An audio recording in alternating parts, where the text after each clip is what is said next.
अनिकेत इथे मात्र चौकार लोअर फुलटॉस चेंडू होता त्याच्यावरती प्रहार चढवला कार्पेटच्या साह्याने चेंडू निघून गेला अगदी मिड विकेट वरती क्षेत्ररक्षक तैनात होता आणि तिथे त्याला चकमा देऊन चेंडू सरळ निघून गेला 4 धावांसाठी.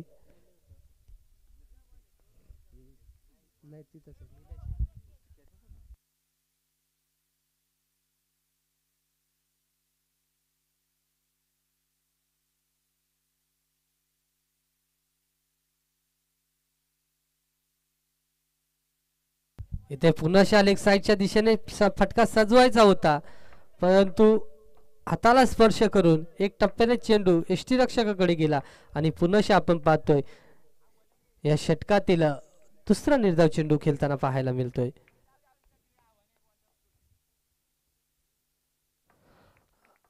इथे मात्र थोडासा शफल झाला होता गोलंदाजीमध्ये कुठेतरी अडथळा निर्माण झाला आणि त्या कारणास्तव गोलंदाज थांबलाय.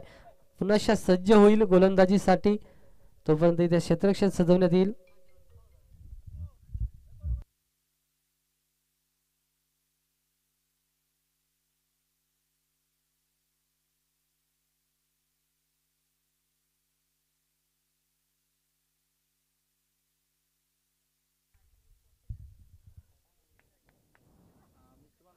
इथे मात्र पुन्हा आखूड टप्प्याचा चेंडू होता चेंडू पडला एक्स्ट्राचा बाउन्स झाला आणि त्याच्यावरती वाईड घोषित केलाय.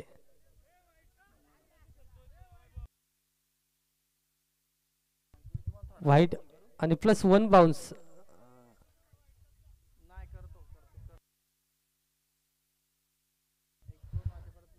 पंचांशी वाद घालायचा नाहीये.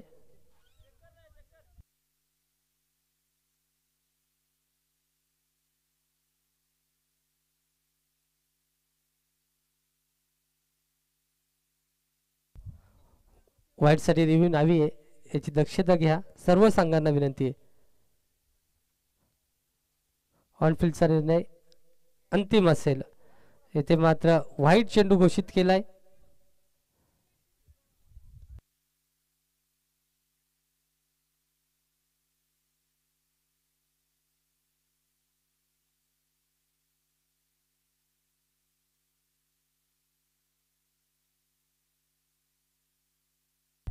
इथे मात्र क्षेत्ररक्षण सजवलं गेलंय आणि तिथे मात्र पुनश्च झाले क्षेत्ररक्षकाकडून चुकी आणि तिथे इशारा येईल आपल्याला चौकार.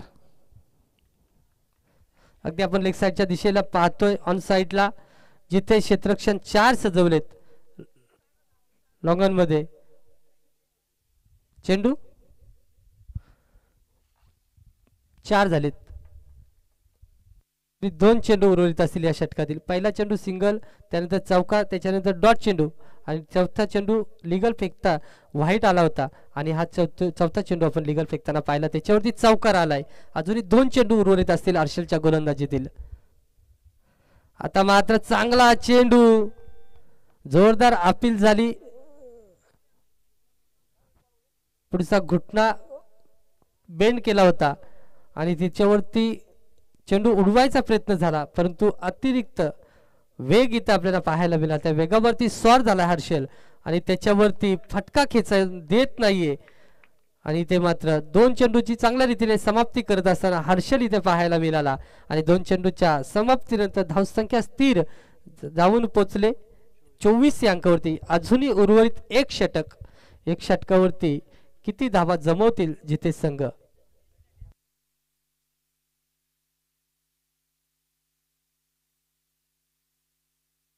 24 धावा.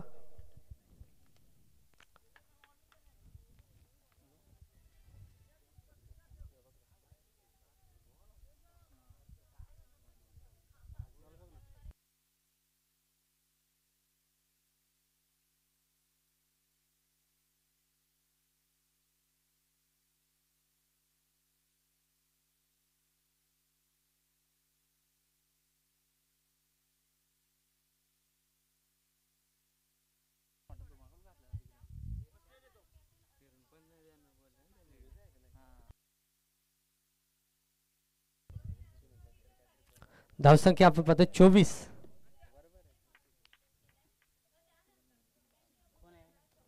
शेवटचं षटक हाताळण्यासाठी आपण गोलंदाजी मार्कवरती पाहतोय उजव्या हाताचा गोलंदाज निलेश आणि समोर असेल वैभव.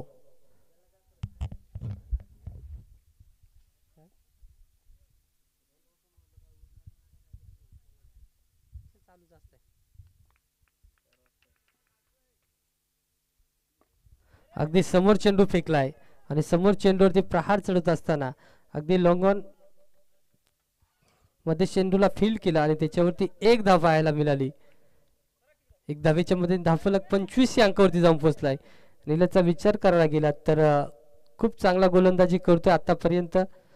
अगदी गतीमध्ये वारंवार परिवर्तन करत असतो. या कारणास्तव फलंदाजाला मात्र काही समजत नाहीये कशा रीतीचे चेंडू फेकतोय ते.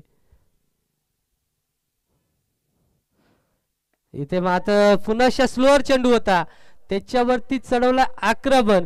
खेळाडू तैनात होता त्याच्या डोक्यावरून चेंडू झालाय फरार आणि पुन्हा धावा मिळाल्या 4. अनिकेत खूप चांगली फलंदाजी आतापर्यंत दर्शन गेल्यानंतर अनिकेतने पारीला सांभाळण्याचा प्रयत्न केलाय आणि प्रयत्नांती आपण पाहिलं 3 चेंडू निर्धाव खेळलेत तर 3 चेंडूवरती चौकार ठोकलाय म्हणजे 6 चेंडू 12 धावा मिळतो. 200च्या स्ट्राईक रेटने फलंदाजी करतोय. इथे मात्र खराब चेंडू असेल पंच आमच्याकडे बोलतील.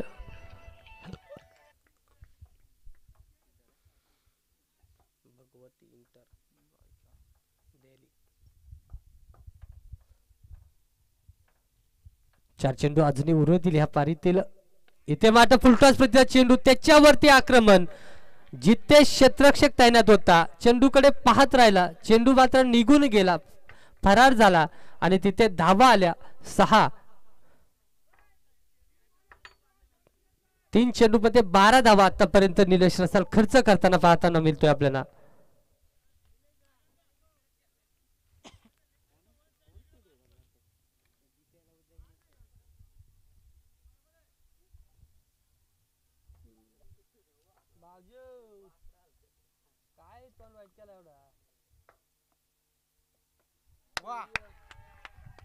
पुन्हा मोठा फटका आणि इथे पुन्हा अनिकेतच्या फलीतून आलाय तो बिग षटकार आणि षटकाराच्या साह्याने धाव फलक इथे मात्र भरारी घेताना पाहायला मिळतोय.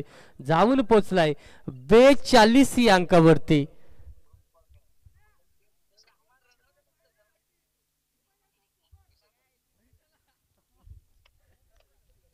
अजूनही गोलंदाजाचा विचार करायला गेला तर 2 चेंडू उर्वरित आहेत.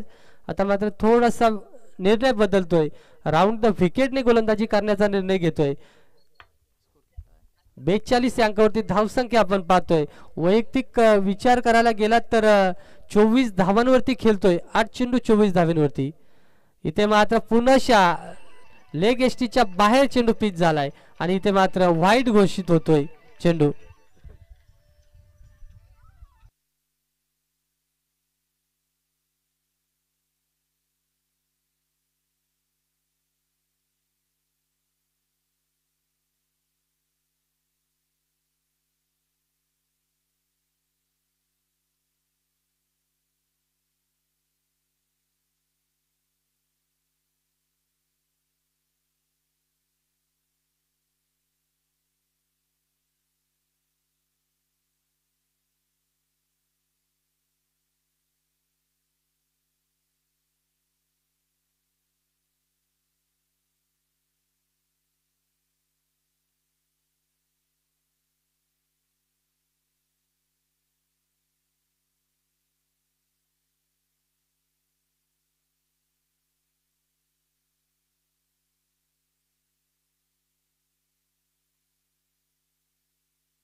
लेग एसटीच्या वरून जाणारा चेंडू इथे मात्र पाहायला मिळतोय आपल्याला.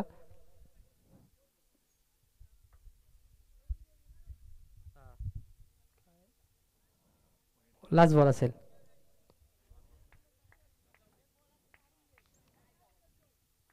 धावसंख्या आपण पाहतो धाफलकावरती 42. शेवटचा चेंडू उर्वरित असेल आणि शेवटच्या चेंडूवरती कमबॅक करून देईल का धोत्रे संघाला रिलेशन असाला गोलंदाज. आता मात्र खराब चेंडू पुन्हा हाताळतो. इथे पुन्हा आपल्याला पाहायला मिळेल वाईड.